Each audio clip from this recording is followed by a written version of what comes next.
It's one of the most incredible sights in the world. All kinds of people from different parts of the country have gathered here. The worst and the best of humanity landed here. Many yogis of great accomplishment that we can see on our screens. People have been meeting like this for thousands of years. It's a tradition and a culture that one cannot miss. And it all had the opportunity to experience the divine and grand Mahakumbh 2025 is indeed a cherished blessing for all of us. And therefore we say, Sarva Siddhi Prada Kumbh.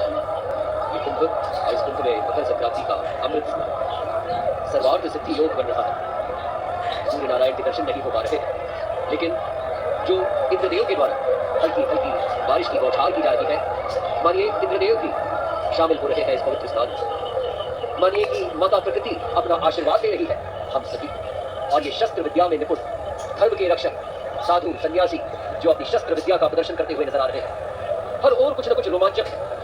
और ये जो अभी हम television screen पर देख पा रहे हैं, सन्यासी बेहद कम उम्र में इन्होंने दीक्षा लेने का संकल्प किया, और आज मान्यता अनुसार और कई न्यूज़पेपर रिपोर्ट्स के माध्यम से ये बात पता चलती है कि जो नागाओं की रहस्यमयी दीक्षा होती है, उसके लिए आज यानी मकर संक्रांति का दिन ही प्रयागराज में चिन्हित किया गया है। यानी आज ही के दिन नागा साधुओं की कुंभ मेले के दौरान होने वाली दीक्षा आयोजित की जाएगी। नगाड़ों का वादन करते हुए, डमरू बजाते हुए, त्रिशूल हवा में लहराते हुए ये नागा साधु संदेश दे रहे हैं कि ये उत्सव है मनुष्य का प्रकृति से मिलन।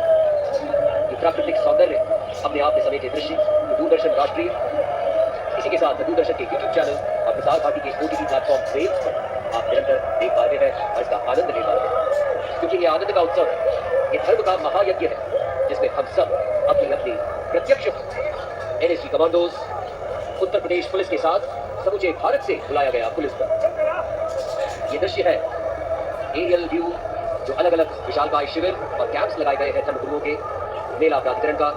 साथ ही इस महाकुंभ 2025 का विशेष आकर्षण कह लीजिए या एक बड़ी खोया पाया केंद्र, पूरी तरह से आर्टिफिशियल इंटेलिजेंस से लैस ये खोया पाया केंद्र। और कल के न्यूज़पेपर के अगर आंकड़ों की बात करें तो हजारों की संख्या में कल लोग अपने परिजनों से बिछड़ गए। ये विशाल धार्मिक समागम, ये महायज्ञ, ये महाकुंभ 2025 जो तीर्थराज प्रयाग में आयोजित किया जा रहा है, और इस वक्त जो नजारे हमारे दर्शकों तक संप्रेषित कर रहे हैं, गौ घाट है, मनकामेश्वर घाट है, इन घाटों से नियत समय पर नौका विहार की सुविधा भी प्रदान की गई है। श्रद्धालु या जो लोग इस महाकुंभ में शामिल होने के लिए प्रयागराज पहुंचे हैं, ये महिलाएं जो आज मकर संक्रांति का दान, तिल का दान, गुड़ का दान आज करने का जो पुण्य मिलता है, वो जन्म जन्मांतर के पापों से आपको मुक्त कर देता है। कोई अपने साथ अपने ठाकुर जी को लेकर आया है पवित्र डुबकी लगाने के लिए, कोई सपरिवार सकुटुंब आया है, अलग अलग भाव है, सबके मन में आस्था है, सबके मन में श्रद्धा और समर्पण का भाव है, उल्लास है, उत्सुकता है, हर्ष है। और देखिए ये भक्ति की डोर में बंधे रहेंगे। परमात्मा तो एक है, हमारे देखने का नजरिया अलग हो सकता है, विश्वास अलग हो सकता है, लेकिन जो एक सर्वशक्तिमान है वो तो एक ही है जो हम सभी को चला रहा है। हम सबको शपथ लेनी चाहिए कि हम अपने देश को एक भक्ति भाव में जोड़कर एकजुट रखने का प्रदान। ये सिर्फ हमारा एक नारा नहीं है, बल्कि हमारी जिम्मेदारी है। कुंभ रस्म अदायगी नहीं है, ये पुनः हमारे विश्वास को और हमारी जो प्रोमिसेस हैं, हम एक दूसरे से जो हम प्रॉमिस करते हैं उसे दोहराने का क्षण है। आस्था की एक कड़ी है, इसी को महाकुंभ कहा गया है। कुंभ का ये मेला हमें याद दिलाता है कि हमारी विविधता में हमारी शक्ति निहित है। हमारी संस्कृति, हमारी परंपराएं, हमारी आस्थाएं भी हमें एक पृष्ठ और एक होने की याद दिलाता है। महाकुंभ न केवल धार्मिक आयोजन है, बल्कि ये देश की संस्कृति और राष्ट्रीय एकता को भी संजोने का हमें एक अवसर प्रदान करता है। जब लोग इतने सारे लोग एक साथ आते हैं तो न केवल पवित्रता की बात होती है, पर संपूर्णता की बात होती है। एकता का प्रतीक ये संपूर्णता ही बनाता है।